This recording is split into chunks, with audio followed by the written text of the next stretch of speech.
پاکستان تحریک انصاف نہیں تھی۔ Supreme court میں کنول شوذب کی فرمائشی پٹیشن تھی۔ مقدمہ یہ تھا کہ مخصوص نشستیں سنی اتحاد کونسل کو دی جائیں۔ اگر سنی اتحاد کونسل نے ایک نشست بھی جیتی ہوتی تو اسے مخصوص نشستیں مل سکتی تھیں۔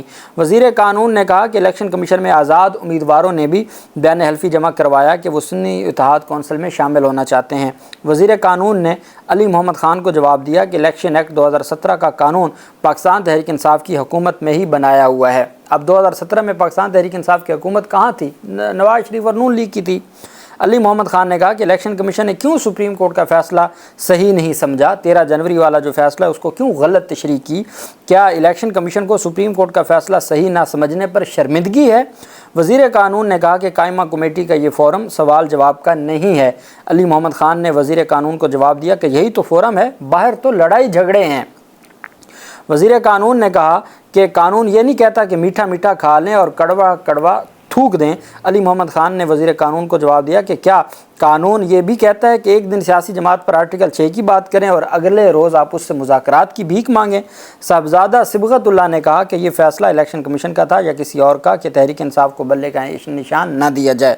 اس وقت جو صورتحال ہے اس کا ذمہ دار کون ہے؟ انہوں نے الیکشن ایکٹ میں ترمیم کے بل کی مخالفت کی۔ خرم شہزاد ورق نے کہا کہ الیکشن ایکٹ میں ترمیم کا بل پاکستانیوں اور اداروں کے حق میں نہیں، اس بل کو ایوان میں لانا ہی نہیں چاہیے تھا۔ مخصوص نشستوں کی تقسیم پر بحث ہوتی تو بہتر تھا، لیکن دوسری جماعتوں کو نہیں دینی چاہیے تھیں۔ شاہدہ اختر نے کہا کہ الیکشن کمیشن اس وقت سینڈوچ بنا ہوا ہے، اس طرح کی قانون سازی سے پارلیمان کمزور ہوگا اور میرا ضمیر ملامت کرتا رہے گا۔ اس بل کی منظوری کے ذریعے کسی ایک پارٹی کا فائدہ نہ دیکھا جائے۔ حکومت جب چاہتی ہے جلد بازی میں قانون سازی کرتی ہے۔ علی محمد خان نے کہا کہ کمیٹی ممبران اس بل کی آڑ میں حکومت کی نیت پر شک کر رہے ہیں۔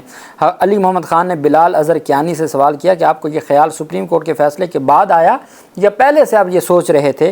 قائمہ کمیٹی میں علی محمد خان اور سیکرٹری الیکشن کمیشن میں نوک جھوک ہوئی۔ علی محمد خان نے سیکرٹری الیکشن کمیشن سے سوال کیا کہ اس پر آپ کی کیا رائے ہے؟ سیکرٹری الیکشن کمیشن نے کہا ہماری کوئی رائے نہیں ہے۔ علی محمد خان نے کہا کہ اگر الیکشن کمیشن کے حکام اتنے ہی نازک مزاج ہیں تو انہیں قائمہ کمیٹی میں نہ بلایا جائے۔ علی محمد خان نے سیکرٹری الیکشن کمیشن کو جواب دیا کہ آپ یہاں سوالوں کے جوابات کی تیاری کر کے آیا کریں۔ علی محمد خان نے سیکرٹری الیکشن کمیشن سے سوال کیا کہ اگر الیکشن کمیشن کے اعتراضات درست ہیں تو کیسے 39 ٹھیک ہیں اور 41 غلط ہیں؟ وزیر قانون نے کہا کہ میں سیکرٹری الیکشن کمیشن کے بیان سے کوئی ہیڈ لائن نہیں چاہتا۔ علی محمد خان کا کہنا تھا کہ ہمارے لوگوں کو اٹھایا گیا، دباؤ ڈالا گیا، پارٹی حلف نامہ جمع نہ کروائیں۔ وزیر قانون نے کہا آپ یہ پنڈورا باکس نہ کھولیں، یہ سب ہمارے ساتھ بھی ہوا تھا۔ علی محمد خان نے وزیر قانون کو جواب دیا کہ آپ کے ساتھ بھی غلط ہوا اور ہمارے ساتھ بھی۔ الیکشن کمیشن کو اپنا کام کرنا چاہیے۔ کس قانون کے تحت بیلٹ پیپر سے بلے کا نشان ہٹایا گیا؟ الیکشن کمیشن نے سپریم کورٹ کے فیصلے کے بعد ہمیں کیسے تسلیم کر لیا؟ الیکشن ایکٹ ترمیمی بل قائمہ کمیٹی سے منظور کر لیا گیا۔ بل کی حمایت میں 8 اور مخالفت میں 4 ووٹ ہے۔ جمعیت علماء اسلام کی جو شاہدہ اختر ہیں انہوں نے ووٹنگ میں حصہ ہی نہیں لیا، انہوں نے بائیکاٹ کیا۔ پاکستان تحریک انصاف نے مخالفت کی اور حکومتی اتحاد نے اس کو منظور کر لیا۔ یہ وہ بل ہے اور اس کے اوپر سیکرٹری الیکشن کمیشن اور علی محمد خان کی جو آپس میں ہوئی ہے اور پھر اس کے بعد جو وزیر قانون حکومت کی سطح پر ایک پرائیویٹ بل کو دفاع کرتے نظر آئے۔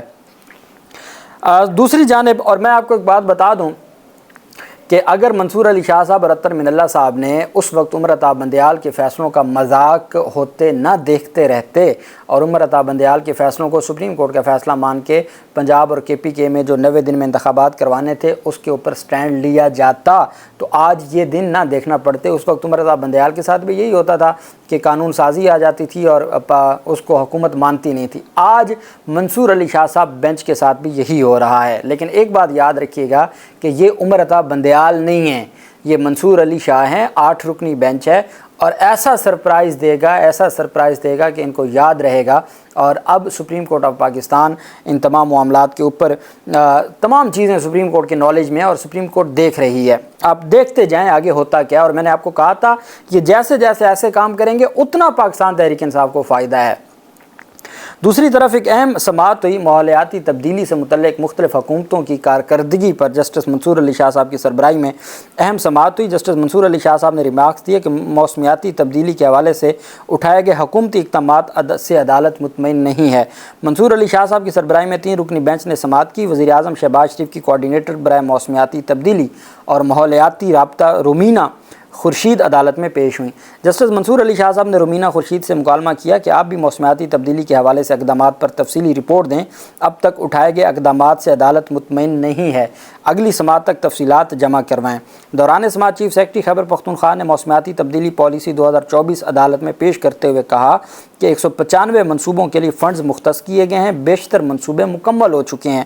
دوران سماعت حکومت بلوچستان نے موسمیاتی تبدیلی پالیسی 2024 عدالت کے سامنے پیش کر دی۔ جسٹس منصور علی شاہ صاحب نے استفسار کیا کہ رپورٹ کے مطابق جون 2024 میں پالیسی بنائی گئی، اب تک کیا اقدامات اٹھائے گئے ہیں؟ چیف سیکرٹری بلوچستان نے عدالت کو بتایا کہ موسمیاتی تبدیلی سے نمٹنے کے لیے 34 ارب 60 کروڑ کے فنڈز مختص کیے گئے ہیں۔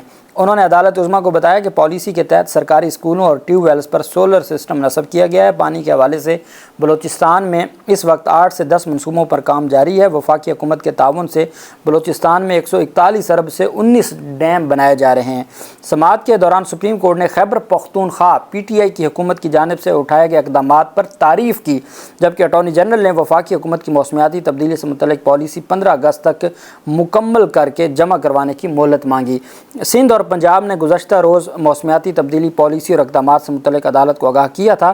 سپریم کورٹ نے کیس کی مزید سماعت 15 اگست تک ملتوی کرتے ہوئے آخری موقع دیا ہے وفاقی حکومت کو کہ وہ جواب جمع کروائیں۔ 11 مئی کو سپریم کورٹ نے وفاقی حکومت کو پاکستان کلائمیٹ چینج ایکٹ 2017 کے تحت 15 دن کے اندر اتھارٹی قائم کرنے اور موسمیاتی تبدیلی کے خطرات سے نمٹنے کے لیے فنڈز کے قیام کا مکمل کرنے کا حکم دیا تھا، اور پھر اس کے اوپر عمل درآمد بھی ہوا تھا۔ 21 مارچ کو ہونے والی سماعت میں اٹارنی جنرل منصور عثمان عوان نے عدالت کو یقین دہانی کروائی تھی کہ ایکٹ کے تحت 1 ماہ کے اندر کونسل کا اجلاس منعقد کیا جائے گا، جس میں اتھارٹی کے قیام کے ساتھ ساتھ فنڈز سے متعلق سوالات کو بھی حل کیا جائے گا۔ اب آخری 15 دن کی مہلت دی ہے جسٹس منصور علی شاہ صاحب کی عدالت نے۔ پی ٹی آئی کی خیبر پختونخوا حکومت کے اقدامات کو سراہا گیا ہے، اور عدالت نے وفاقی حکومت کو بڑا حکم دیا ہے کہ آپ کے پاس 15 دن ہیں، 15 دن میں آپ یہ پالیسی بنا کے اور اس میں جو بھی باڈی ہے وہ بنا کے آپ اس کی رپورٹ عدالت میں جمع کروائیں۔ اللہ پاک پاکستان کا حامی و ناصر ہو۔ بہت شکریہ۔ اللہ حافظ۔ پاکستان زندہ باد۔